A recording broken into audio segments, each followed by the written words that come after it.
Hi, it's me again with Corel Draw Tips and Tricks, and tonight's video is about the attribute eyedropper tool, basically the effects. We've already gone over the transformation. I've got two identical texts. They started out the two identical text.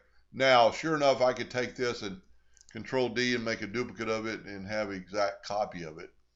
But if this was a different text, and I'm just using this to show that it makes identical, go to your attribute eyedropper tool, click on your item, make sure your transformation stuff's checked or unchecked, then go to effects and go envelope and hit OK, then get on your new text and hit an envelope. I must not have hit it the first time. Let's sample the envelope, go up to envelope, hit OK. There we go. Now I'm going to change it to yellow, and I'm going to put it right on top of the other one, just so you can kind of see it is dead on the exact same thing. Now, here would be something pretty neat.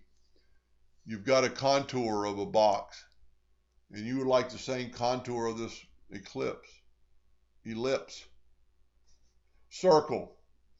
Anyway, go to your attribute eyedropper tool, click on your box, go to effects, and this time check contour. Hit OK, go inside your box. Now it contoured the exact amount as your other square.